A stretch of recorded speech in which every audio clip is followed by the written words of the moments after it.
savez, dans l'Évangile, au chapitre 9, Saint Matthieu nous raconte que l'on amena à Jésus, qui regagnait Capharnaüm, un paralytique couché sur une civière. C'était une paralysie générale. Elle avait envahi tous ses membres.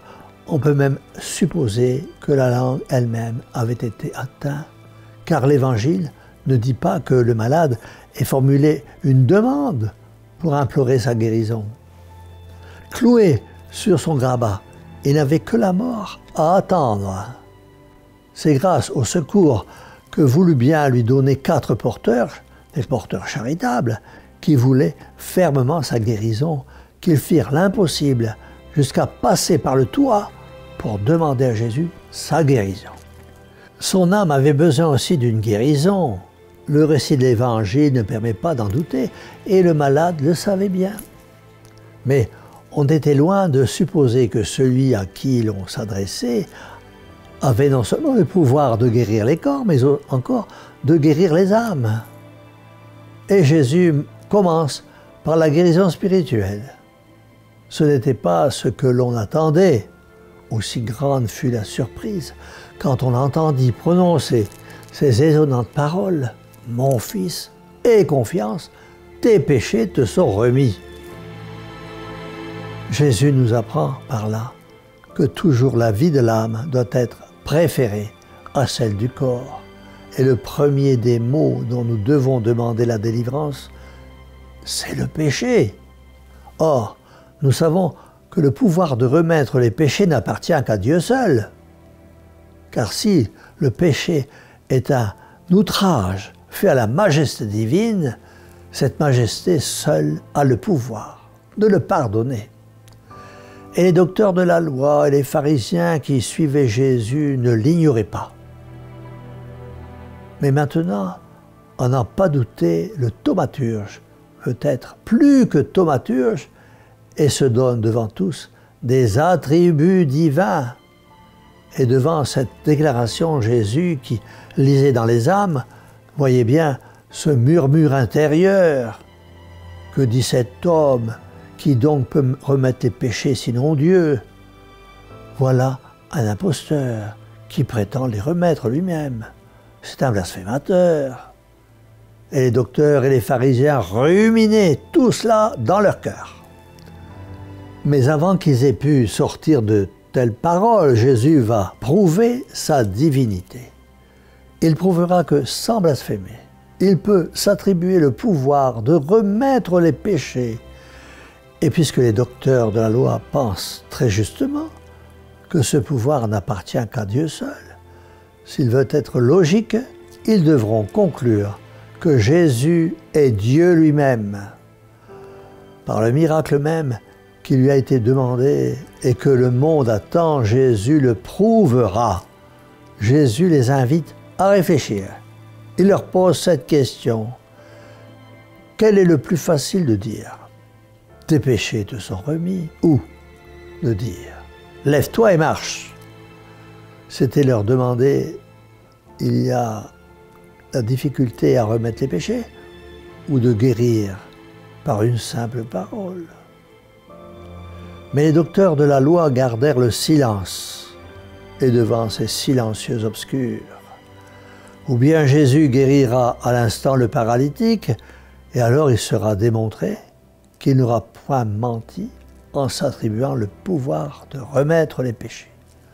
Ou bien il ne guérira pas instantanément, et alors il sera perdu devant tous.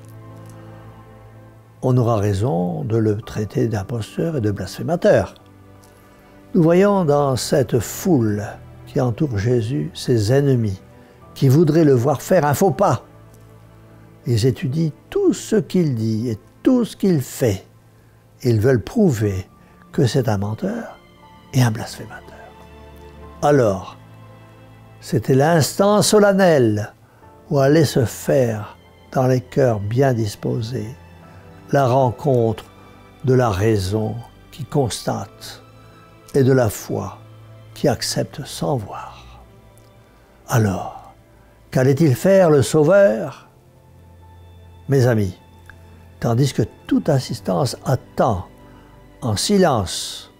Jésus calme et majestueux s'adresse au docteur de la loi et à la foule entière en disant « Afin donc que vous sachiez que le Fils de l'homme a sur la terre le pouvoir de remettre les péchés, paralytique, lève-toi, prends ton lit et va dans ta maison. » Aussitôt, ajoute l'Évangile, le paralytique se lève, prend son grabat et s'en va chez lui. La démonstration était claire et catégorique. Bien certainement, Dieu seul peut remettre les péchés. Les docteurs de la loi et les pharisiens l'ont tous reconnu très justement. Jésus affirme avoir cette puissance. Il prouve ses paroles par un miracle. Il faut nécessairement conclure, oui, Jésus a le pouvoir de remettre les péchés. Oui, Jésus est Dieu fait homme. Et nous voyons après ce miracle la foule glorifier Dieu. Pensez-vous, mes amis, que Jésus-Christ est remonté au ciel en apportant avec lui ce pouvoir? Non, mes chers amis. Il l'a laissé à ses apôtres et ses apôtres à leurs successeurs.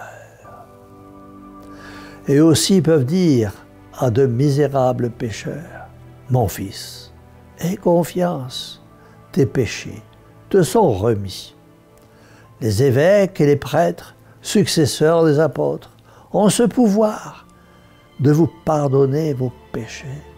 Et si nombreux sont vos fautes, allez donc auprès du ministre du Christ, avouez vos misères avec foi et contrition, et le prêtre, humblement, tracera le signe de la croix sur vous et vous dira comme Jésus, « Mon fils, ma fille, aie confiance, tes péchés te sont remis. »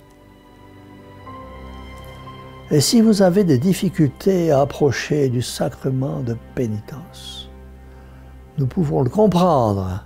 Il n'est pas facile d'aller s'accuser de ses péchés les plus graves. Alors, demandez dans la prière à la très sainte Vierge Marie, la Mère du Christ, qui est aussi votre mère, de vous aider à approcher du sacrement de pénitence dans la paix et la confiance. Ainsi, une fois pardonné, vous sentirez votre cœur léger et vous aussi, vous bénirez Dieu d'avoir donné aux hommes un tel pouvoir. C'est pourquoi nous tournons notre regard vers la Mère du Rédempteur et nous lui disons, Mère au cœur douloureux et immaculé, sauvez-nous. Et que la bénédiction du Dieu Tout-Puissant, Père, Fils et Saint-Esprit, descende sur vous tous et y demeure à jamais. Ainsi soit-il.